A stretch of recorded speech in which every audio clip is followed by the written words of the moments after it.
যৌতুকের কারণে ভেঙে গিয়েছিল বিয়ে, পরবর্তীতে গড়ে ওঠে প্রেমের সম্পর্ক, কিন্তু সেই সম্পর্ক অস্বীকার করায় অবশেষে বিষ খেয়ে আত্মঘাতী হলেন এক তরুণী।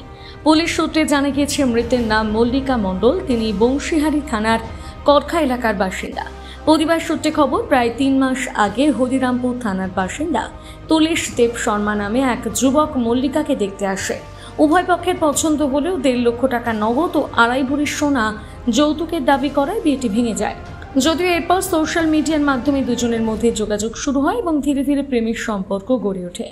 অভিযোগ, সম্পর্কের ঘনিষ্ঠতা বাড়তে বাড়তে শারীরিক সম্পর্ক পর্যন্ত গড়ায়। তবে কিছুদিন পরে যুবক সেই সম্পর্ক অস্বীকার করতে শুরু করে বলে অভিযোগ পরিবারের। এরপর থেকে মল্লিকার মানসিক অশান্তি শুরু হয়।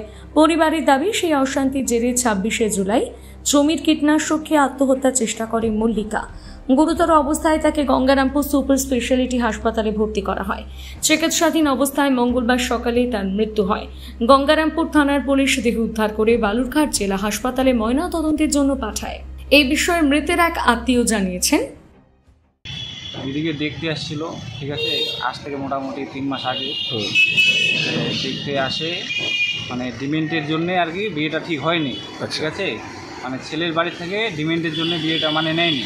আচ্ছা, আর ছেলের পছন্দ হয়েছিল, ছেলে মানে নাম্বারটা ম্যানেজ করে করা থাকে। হ্যাঁ, আর তোমার হচ্ছে তারপরে ফোন করে মেয়েটার সাথে, আমার দিদির সাথে ফোন টোন করে তারপর আমার দিদি আর কি ভালোবাসার জালে ফেলে দেয়। ঠিক আছে, আর সেগুন দিদিকে ফোন করতে করতে মনে করো ঘুরতে যাওয়ার কথা বলে, আর ঘুরতে নিয়ে যায়, দিদিকে ঘুরতে নিয়ে যায়, দিদির সাথে মানে খারাপ কাজ করে। ঠিক আছে, এই খারাপ কাজ করাতে দিদি বাড়িতে আসে একটু মানে শরীরটা ভার হয়ে যায় আর কি, ঘুরতে নিয়ে যেতে মানে তোমার শরীর ভার হয়ে যায়।